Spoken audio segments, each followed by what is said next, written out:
Здравствуйте! В эфире программа «Энергетика Якутии. Отраслевые новости». С вами Татьяна Каракулова, и сейчас главные темы выпуска. Компания «Якутскэнерго» получила паспорт готовности. Документ подтверждает качественную подготовку к зиме. Энергетики Якутии отправились в школы. Для старшеклассников проводятся занятия по энергобезопасности. Старейшее энергетическое предприятие республики Якутская ТЭЦ отметила 85-летие.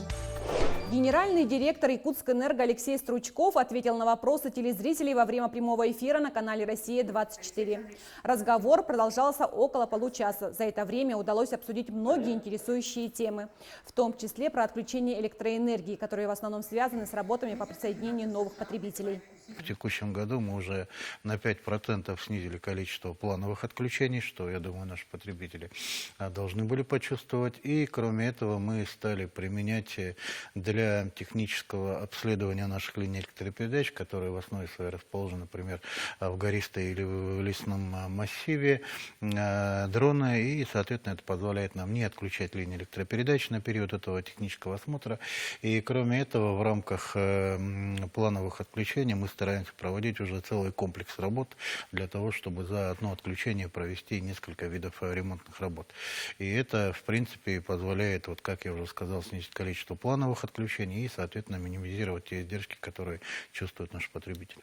В ходе прямого эфира была затронута тема поддержки семей мобилизованных энергетиков. Всего в компании и дочерних обществах в зону специальной военной операции призваны 100 человек. Каждой семье предприятия оказывают помощь. Какие решения мы приняли? Ну, прежде всего, мы приняли решение об единовременной выплате всем нашим мобилизованным сотрудникам 200 тысяч рублей. Кроме этого, мы приняли решение об оказании ежемесячного пособия 10 тысяч рублей на тех сотрудников, которые имеют маленькие детей, ну и, соответственно, оказываем и другие меры социальной поддержки. И сейчас, значит, у нас запущена такая специальная программа в ПАО «Росгидро». Мы также осуществляем сбор денежных средств, формируем фонд, который будем направлять в помощь нашим мобилизованным и членам их семей. Министерство энергетики России выдало паспорт готовности компании «Якутскэнерго». Это главный документ, подтверждающий, что все энергообъекты готовы к прохождению отопительного сезона. В этом году на ремонт и модернизацию энергообъектов было затрачено около 2,5 миллиарда рублей. Работы проведены на всех электростанциях и линиях всех классов напряжения электрических сетей общей протяженностью более 700 километров. В текущем году подключены новые потребители с максимальной мощностью более 80 мегаватт. Одним из критериев для получения паспорта готовности является наличие запасов топлива на энергообъектов. Для этого во время навигации было завезено более 85 тысяч тонн каменного угля, примерно столько же дизельного топлива и 5 тысяч тонн сырой нефти. Основные объемы перевезены коллективом Энерготранснаба. Навигация в этом году была сложной. Практически поменялась логистическая цепочка доставки каменного угля с угольного разъезда Джабарики-Хая на угольный разъезд Сангарский, что, собственно, значительно увеличило плечо доставки, поэтому в этом году доставка осуществлялась как собственным флотом, так и привлеченным. Также наш флот, который мы приобрели в 2021 году, практически с морского перехода также приступил к перевозке и, соответственно, успешно вывез счета порядка 4,5 тысячи тонн каменного угля. Календарный план по обеспечению топливом выполнен на 97%. Оставшиеся объемы будут завезены автозимником. Энергетики Якутии отправились в школы. Для учеников старших классов специалисты предприятия «Якутскэнерго» проводят тематические уроки по профориентации и энергобезопасности. За последний год такие занятия посетили более 24 тысяч школьников по всей республике. На одном из них побывал корреспондент Дмитрий Макаров. Необходимо придать ей какой-то вход усилий для того, чтобы механизм заработал. Принцип работы тепловой механики помогает понять модель двигателя внешнего сгорания. Ее на школьный урок сегодня принес инженер Якутской ТЭЦ. А это уже результат действия магнита. С интересными, а главное полезными опытами 40 минут занятий проходят незаметно. Детям очень нравится зрелищность. Когда они чувствуют, руками щупают, видят все это, что-то поджигает, что-то левитирует, что-то там как-то меняется, какие-то движения, механика.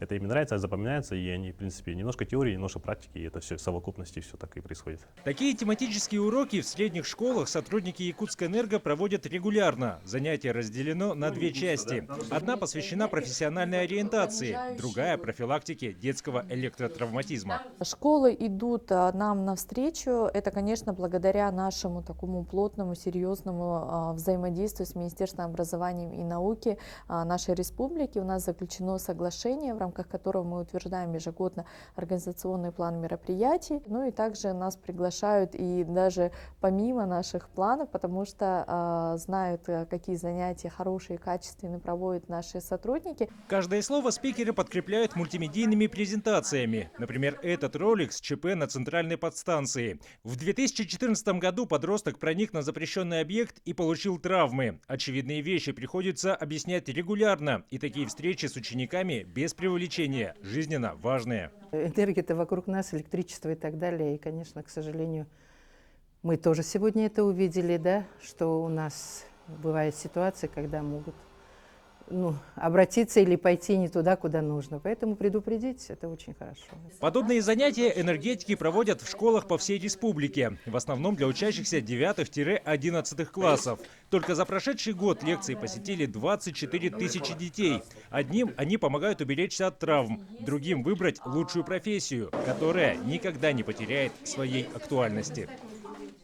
Якутскэнергосбыт напоминает, что показания приборов учета электрической и тепловой энергии необходимо подавать строго с 20 по 25 число каждого месяца. Это можно сделать, не выходя из дома, в личном кабинете на сайте компании. Также передать показания можно в зонах самообслуживания единого расчетного информационного центра на улице Федора Попова, 6/1. Данный терминал, через него можно передать показания приборов учета.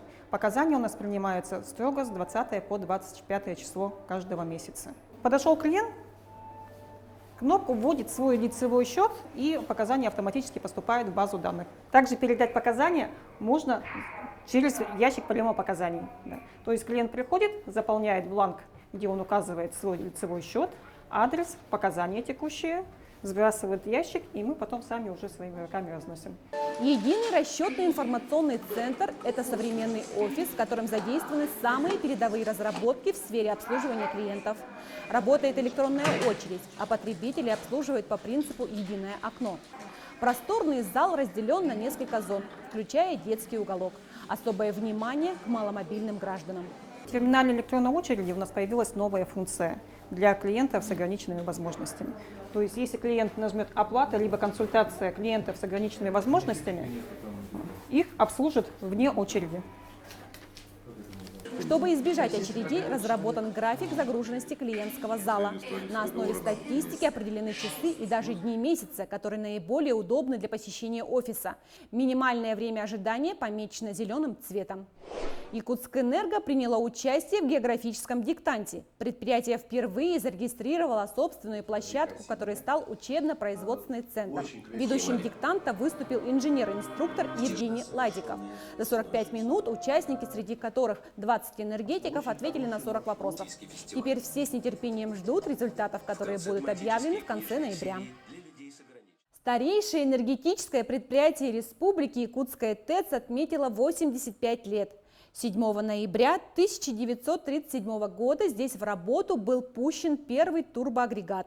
С тех пор на станции многое изменилось, но осталось главное – преданность коллектива выбранной профессии. Подробности в нашем следующем видеосюжете. Этот массивный агрегат, установленный на постамент, почти 30 лет участвовал в процессе производства электрической энергии. Ротор приходил в движение от паровой турбины и вращал генератор. Сегодня технология производства света и тепла почти не изменилась. На Якутской ТЭЦ по-прежнему работают паровые и водогрейные котлы. Каждый час надо ходить и смотреть за оборудованием, чтобы было все в работе, ничто не замерзло нигде. Несмотря на век автоматики, от человека много зависит. Правда, работать стало проще. Управлять основным оборудованием можно удаленно, при помощи компьютеров. Якутская ТЭЦ сегодня обогревает 40% жителей Якутска. Для этого построены сотни километров тепловых сетей. Теплоисточник – это сердце, а мы – это уже непосредственно вены, артерии, капилляры. То есть от того, насколько мы будем слаженно работать, будет зависеть в том числе и здоровье нашего сердца. А началась славная история коллектива 7 ноября 1937 года. В этот день был пущен в работу первый турбоагрегат. В те годы станция производила электричество и работала на буром угле. Его привозили сюда с Кангаласского разреза баржами по реке. Женщин было 80% от коллектива, значит, так.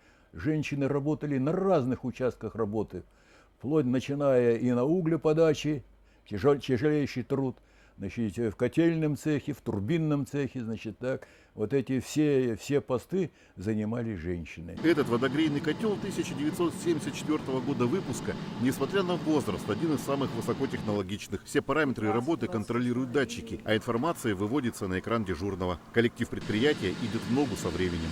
Вот каждый энергетик ощущает долг перед потребителем работать надежно, несет этот долг до тех пор, пока может идти на работу. Юбилей станции вышел далеко за пределы Якутии. Ее сотрудник Николай Эртюков поднял флаг предприятия на вершине горы Казбек. Сегодня на ТЭЦ работают больше 500 человек, и все как одна семья. Во многом благодаря заботе ветеранов отрасли. Современному коллективу они прививают лучшие традиции, которые берут свое начало еще с 30-х годов прошлого века. На сегодня у меня все новости. До встречи в следующих выпусках программы «Энергетика Якутии».